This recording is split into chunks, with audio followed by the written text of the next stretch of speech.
ममता कमाई अंजुमन में आकर लगिया बचाई।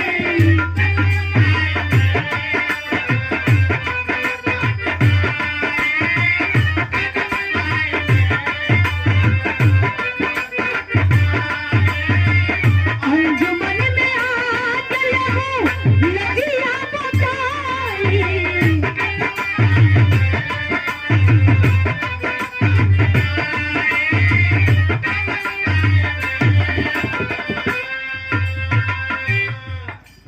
हमरा के विश्वास बा कि जैसे रोज हम गाइला बजाइला वैसे आज भी तुम्हार आशीर्वाद मिली। है कि हमें ना कुछ गावे बजावे के शौर बा, ना कुछ बतियावे के शौर बा। ए मंच पर लिया के खड़ा कर देवेलू, लेकिन ई लोगन के आशीर्वाद जब मिलेला तो तुम्हार बिटिया कुछ बोल पावेले। हमें कुछ हो ना चाहिए, तुम्हारे आंचल का जरूरत बा। कैसे?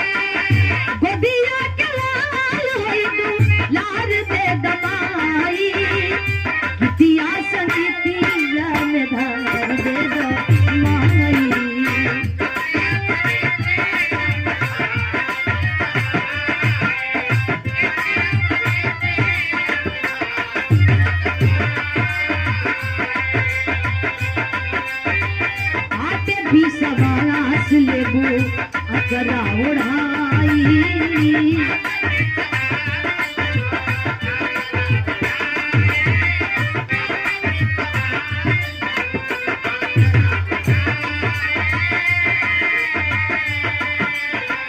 बाटे भी सवास लेबू अकरा उड़ाई अंजुमन में आके लेबू लगिया बचाई।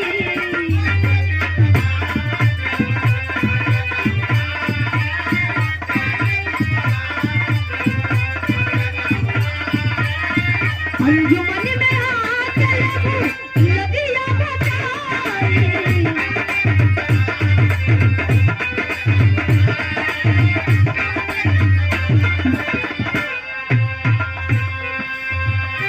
ज्यादा कुछ ना कहो माई, बस इतनी स्नेह दे दो, इतनी आशीर्वाद दे दो कि तुम्हार बिटिया के साथ समाज और आवाज हमेशा सही सलामत रहे।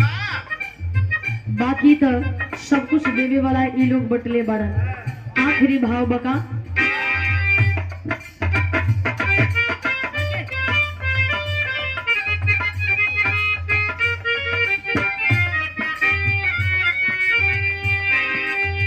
अरे पातो जबार कासी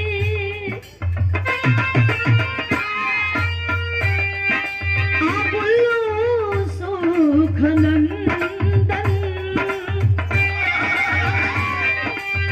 राम दयाल रबीना रंजित कर तोहर बंधन।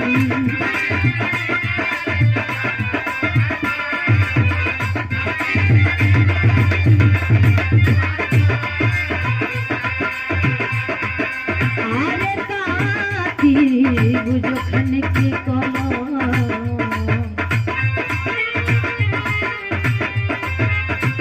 आरे काती बुझखन के कलम हरस बरसाई आरे काती बुझखन के कलम हरस बरसाई। अरे अंजुमन में आके लेबू अरे हैला जिया बचाई।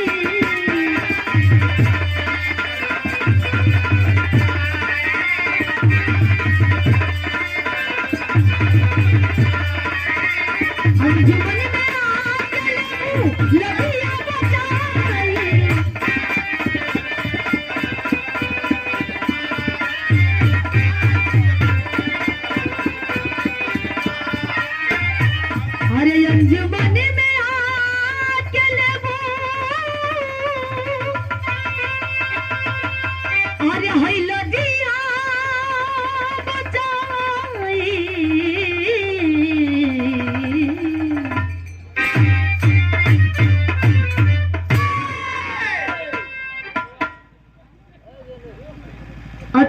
सिपाही जी ई 100 रुपया देले बानी, बहुत बहुत धन्यवाद बा।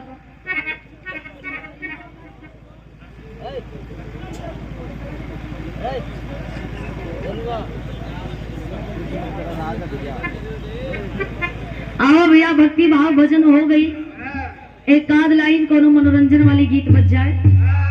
और गीत बढ़िया होके, साफ सुथरा होके, है कि माई बहन लोगन भी सुनत अड़ी, केहू के लज्जित ना होके के पड़े। आवा